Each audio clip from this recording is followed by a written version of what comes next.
So today we are gonna discuss कि अगर खुश रहना एक आर्ट है तो कैसे सीखें यह आर्ट। इसे हम 2 वीडियोज़ में कवर करेंगे and this is the first one. So आपको क्या करना है कि 2 से 4 दिनों के लिए अपने साथ एक छोटा सा एक्सपेरिमेंट करना है। किसी रोज़ सुबह आप उठें तो उठते ही ये डिसाइड करिए कि आज पूरा दिन मुझे खुश रहना है, और फिर पूरे दिन बिल्कुल बारीकी से और अवेयरनेस के साथ उन सारे सिचुएशंस को, लोगों को और उन सारे थॉट्स को ऑब्जर्व करें जिनकी वजह से आपका मूड चेंज होने लगता है, यानी आप अपसेट या इरिटेट होने लगते हैं। महाभारत का युद्ध शुरू होने से पहले अर्जुन श्री कृष्ण से रिक्वेस्ट करता है कि हे केशव, मेरे रथ को दोनों सेनाओं के बीच ले चलिए ताकि मैं ठीक ठीक ये पहचान सकूं कि इस युद्ध में कौन मेरे शत्रु हैं और कौन मेरे मित्र हैं। आपको भी ठीक यही काम करना है, बिल्कुल मिडल में ठहर के एकदम अवेयरनेस के साथ उन सारी चीज़ों की पहचान कर लेनी है जिनकी वजह से आपको दुख मिलता है। पहचान नहीं है इसलिए तो जो नहीं खाना वो खा लेते हैं, जो नहीं देखना वो देख लेते हैं, और जो नहीं करना वो किए चले जाते हैं। फॉर एग्ज़ाम्पल, कुछ लोगों को आप देखेंगे कि उन्हें बहस करने में बड़ा मज़ा आता है। कहीं भी डिबेट हो रहा हो वो बीच में घुस जाएंगे। डिबेट करते करते ये एक्साइटेड हो जाते हैं और डिबेट ख़त्म होते होते बिल्कुल फ्रस्ट्रेटेड और दुखी हो गए होते हैं। फिर मन ही मन सामने वाले को कोस रहे होंगे कि कहाँ से कहाँ मैं इस मूर्ख के मुंह लगा। लेकिन 2 दिन बाद आप देखेंगे कि ये फिर से बहस कर रहे होंगे।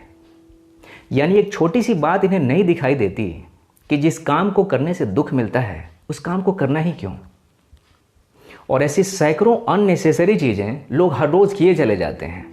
घंटों पॉलिटिक्स की चर्चा कर रहे हैं, गॉसिप्स में लगे हैं, दूसरों की लाइफ डिस्कस कर रहे हैं। इन सारी चीज़ों में इनकी एनर्जी जाती है, पीस ऑफ माइंड जाता है, और मिलता क्या है? कुछ भी नहीं। इसलिए मैं कह रहा हूँ कि अगर आप गौर से देखेंगे तो पाएंगे कि आपको दुख देने वाली 99% चीज़ें आपके भीतर ही मौजूद हैं। सिर्फ 1% सिचुएशंस बाहर से अराइज होती हैं, जैसे कोई नेचुरल डिज़ास्टर, कोई सीरियस इलनेस है, या फिर किसी अपने को खो देना। लेकिन इस तरह की चीज़ें हर रोज़ नहीं होती। इसलिए फर्स्ट स्टेप मैं कहूँगा कि आप अपने डेली लाइफ से अननेसेसरी एक्टिविटीज़ को पहचानिए और उन्हें जाने दीजिए। सेकंड मैं बात करूँगा एंटरटेनमेंट की। अपनी आँखों से और अपने कानों से हम जो कुछ भी भीतर लेते हैं ना, वो हमारा मेंटल डाइट होता है, वो हमारे मन का भोजन है। उन्हीं से मिलकर हमारा मेंटल हेल्थ बनता है। अगर लगातार अनहेल्दी चीज़ें भीतर जाती रहें तो आपके अंदर एक अनहेल्दी माइंड डेवलप होता है। फिर आपके भीतर बिना वजह के इरिटेशन होगा, फ्रस्ट्रेशन होगा, एंग्जाइटी होगी, और आप समझ भी नहीं पाएंगे कि ये सब क्यों हो रहा है। एक्चुअली एंटरटेनमेंट के नाम पर जो कुछ भी आपने भीतर लिया है ना, वो सारी चीज़ें अंदर ही अंदर काम कर रही होती हैं।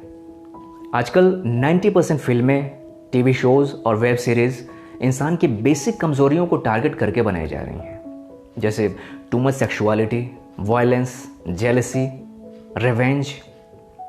आपको पता है कि इन सारे इमोशंस के लिए हमारे माइंड के भीतर अलग अलग सेंटर्स होते हैं। तो शोमैन क्या करता है कि 1.5 से 2 घंटे के शो में आपके मन के उन सारे प्राइवेट हिस्सों को बारी बारी से छूता है, उन्हें उकसाता है। जैसे थोड़ी देर के लिए आपके भीतर की सेक्सुअलिटी को उकसाता है, थोड़ी देर के लिए आपके एंगर को छेड़ता है, और थोड़ी देर के लिए आपके भीतर जो फीलिंग ऑफ रिवेंज है, बदले की भावना है, उसको कुरेदता है। और 2 घंटे के शो के बाद आप क्या कहते हैं? वाह, व्हाट अ ग्रेट शो, क्या बढ़िया शो था। असल में आपने 2 घंटे के लिए उस शोमैन को आपके मन के प्राइवेट हिस्सों के साथ छेड़छाड़ करने की परमिशन दे दी। कितना अजीब है ना। आपकी बॉडी के प्राइवेट पार्ट्स को अगर कोई बिना आपकी मर्जी के छुए तो आप इसको मोलेस्टेशन कहते हैं। आप उस इंसान को जेल भिजवा सकते हैं। लेकिन एंटरटेनमेंट के नाम पर कोई इंसान आपके मन के प्राइवेट हिस्सों को ना सिर्फ छूता है, छेड़ता है, कुरेदता है, बल्कि आपके भीतर के जानवर को भी उकसाता है। और मज़े की बात कि आप इस चीज़ के लिए उसको पे भी करते हैं।